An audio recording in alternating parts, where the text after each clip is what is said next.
Գյորջյան Կասկադ 60 ամիս փուլային վճարում բազմաթիվ առավելություններ։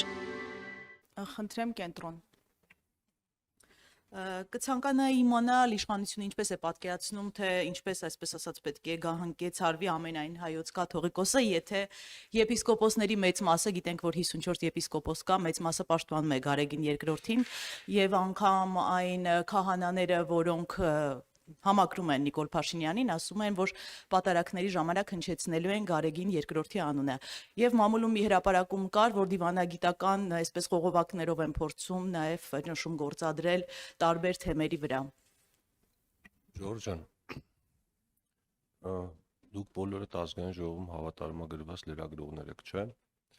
Ու ազգային ժողովի միջանցքներում ու նաև այլ տեղերում, այլ տարբերակներով, թե պարոն Հովհաննիսյանից, թե ինձնից, թե մնացածից տարբեր թեմաներով մեկնաբանություններ վերցնելու բազում առիթներ եք ունենում։ Հիմա ինձնից լավ գիտեք, որ քարոզիաներից հետո կազմակերպող այս ճեպազրույցները հիմնականում պիտի վերաբերվեն քարոզիայի ընթացքում ընդունված կամ քննարկված օրենքներին։ Հիմա մենք ունեցել ենք տարվա վերջին քարոզիան, շատ կարևոր բաներ ենք ընդունել։ Պետական բյուջե, չգիտեմ, էլեկտրոմոբիլների հետ կապված թեմաներ։ Ես ուզում եմ հասկանալ, այս երկրում ավելի կարևոր ու մարդկանց ավելի հուզող խնդիրներ չկան։ Օրինակ ես օրը 500 հատ նամակ եմ ստանում, ասենք գույքահարկերի մասին, էլեկտրոմոբիլների մասին, բյուջեի մասին։ Ինձ թվում էր, որ լրատվամիջոցների հիմնական դերը այն պիտի լինի, որ իրենք մարդկանց կյանքին վերաբերող խնդիրները, որոնք որ քննարկվում են ազգային ժողովում, որոշումներ են կայացվում, ժամանակին ու ճիշտ ձևով հասցնեն այդ մարդկանց, որ հետո այդ օրենքները ուժի մեջ մտնելուց հետո մարդիկ չզարմանան, չասեն, չգիտենք։ Դե հիմա ոչ մի հարց չունեք, ուզում եք ես ինձ ուղարկած բոլոր հարցերը ուղարկեմ ձեզ, տեսեք մարդկանց մոտ ինչքան անպատասխան մնացած հարցեր կան։ Հիմա դուք այս համոզված եմ, այս կես ժամվա ընթացքում մենք եկեղեցու թեմայից այն կողմ չեն գնալու, բայց ինչ անենք։ Ձեր իրավունքն է ինչ հարցնեք։ Ուղղակի ես ուզում եմ մի անգամ եւս շեշտեմ, որ եկեք իրար հետ այնպես անենք, որ մարդիկ օբյեկտիվ ինֆորմացիայի պակաս չունենան, որովհետև կա այդ պակասը։ Ու մեր հույսը նաև դուք եք, որովհետև երբ որ դա պակաս է լինում, մենք սկսում ենք այլ հարթակներ օգտագործելով այդ կոմունիկացիան ապահովել։ H2 հեռուստաընկերություն։ Ես մեկ դիտարկում, պարոն Թունյան, ձեր ասացի տրամաբանությունից ելնելով այսօր հասարակությանը շատ ավելի հետաքրքրում է կաթողիկոսի կուսակրոն լինել չլինելու հարցը, սա դիտարկում, իսկ որպես հարց պարոն Հովհաննիսյան քիչ առաջ Իլհամ Ալիևը հայտարարել է, որ պետք է ակտիվացնել ջանքերը ապահովելու Հայաստանից տեղահանված ադրբեջանցիների վերադարձը։ Դուք ինչպես եք տեսնում ադրբեջանցիների վերադարձը Հայաստան։ Ինձ ուղղված այդ ռեմարկին պատասխանը ես դեմ չեմ, որ հասարակությանը այդ հարցն է հետաքրքրում, ու առավել ևս, եթե կաթողիկոսի ու մնացած հոգևորականների թեման մեր հասարակության համար այդքան կարևոր է, ուրեմն նույնքան կարևոր է նաև այն, որ մեր եկեղեցին զերծ լինի այն բոլոր թերություններից, որի մասին այսքան խոսվում է։ Մնացածը թող պարոն Հովհաննիսյանը պատասխանի։ Նախ մի կտորին ձեր դիտարկման, որ հանրությանը հետաքրքրում է կաթողիկոսը կուսակրոնության ուխտը խախտելա թե չի խախտել, եւ այդ հարցն է, տենց հարց չկա օրակարգում, որովհետեւ այդ հարցի պատասխանն ակնհայտ է, Կտրիշ Ներսիսյանը զավակ ունի, այս հարցը չի քննարկվում։ Նախորդ հարցին էլի պատասխան, թե ինչպես պետքա տեղի կունենա հնարավորինս առանց որևէ ցնցումների, ուրեմն եղբայրության եւ համերաշխության մթնոլորտում, ինչպես եւ տեղի ունեցել ոչ բռնի թավշյա ժողովրդական հեղափոխություն եւ հոգեվոր իշխանությունը կվերադառնա ուրեմն ժողովրդին, ինչպես եւ պետական իշխանությունն է վերադարձել։ Ինչ վերաբերվում է Ադրբեջանի նախագահի,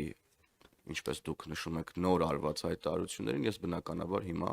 ոտքի վրա այդ հայտարարությանը որևէ կերպ չեմ անդրադառնա, քանի դեռ ինքս այդ հայտարարության բովանդակությանը չեմ ծանոթացել։ Ինչ վերաբերվում է առհասարակ փախստականների վերադարձի թեմային, մենք Ադրբեջանի գործընկերների հետ ակտիվ քննարկումների մեջ ենք ամենատարբեր հարցերի վերաբերյալ, այս պահին օրակարգում նման հարց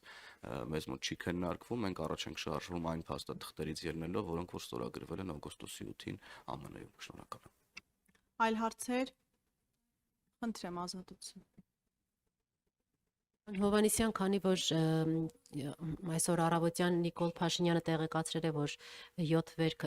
եկեղեցում է պատարակի մասնակցելու Գյումրիում, արդյոք սա նշանակում է, որ գտնվել է մի պատարակ մատուցող, որը կզեղչի Գարեգին II անունը։ Ճիշտ ենք հասկանում։ Ես արդեն վերաշարադրեցի վարչապետի երեկվա մեկնաբանությունը առ այն, որ մեզ համար Կտրիչ Ներսիսյանը կաթողիկոս չէ։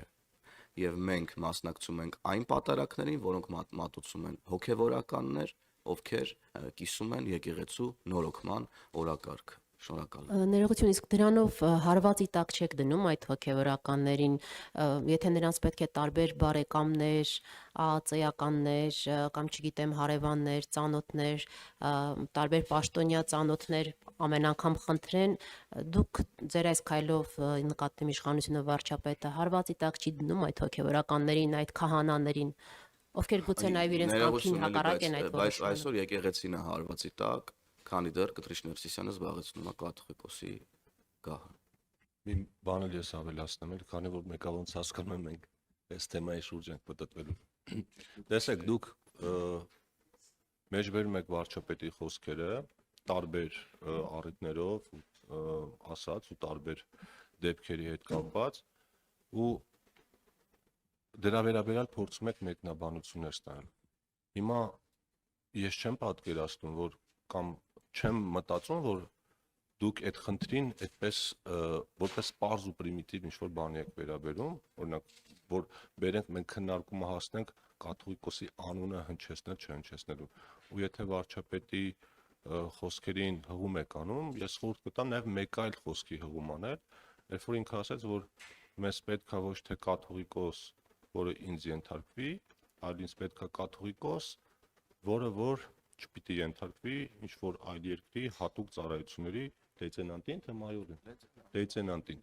Այսինքն խնդիրը բազմաշերտ է ու դրա տակ շատ ավելի խորքային պատճառներ կան, եթե մենք բերենք այդ քննարկումը հասցնենք նրանց կաթողիկոսի անունը տալ չտալու շուրջ այս ամբողջ դեպատը, այդ նշանակում է մենք ամբողջությամբ չենք պատկերացնում, թե մենք ինչ օրակարգի ներքո ենք շարժվում առաջ։ Պարոն Թունյան, պարզապես եթե դուք պնդում եք, որ կաթողիկոսը, ամենայն հայոց կաթողիկոսը ենթարկվում է օտարերկրյա գեներալի կամ մայորի, ապա դա լուրջ մեղադրանք է եւ դրան պետք է հետևեն իրավապահ մարմինների գործողություններ եւ ոչ թե պատարակներում տեքստից զեղչում Գարեգին II անունը։ Այսինքն եթե լինեն իրավապահ մարմինների գործողություններ, քրեական գործ, հետաքննություն, գուցե հանրությունն էլ հասկանա այդտեղ կա իսկապես այդ մեղադրանքում որևէ իրականություն, թե ոչ։ Հիմա Ռոզանա ջան, նույն կերպ, եթե դուք պնդում եք, որ ես մեղադրում եմ որևէ մեկին, դա էլ է մեղադրանք, որովհետև ես նման պնդում չարեցի։ Ես ուղղակի մեջբերեցի վարչապետի խոսքը։ Իսկ եթե նման ինչ որ տեսեք, հարցը հավատալ չհավատալը չի, ձեր ասած խնդիրը, դրա պրակտիկ լուծումը ոչ մեր տիրույթում է, ոչ մեկ ուրիշ, դա իրավապահ համակարգի տիրույթում է, բայց նկատի ունեմ, եթե դուք ուզում եք այդ հարցին ավելի ամբողջական նայեք, պիտի մի քիչ ավելի լայն նայեք ամեն ինչ։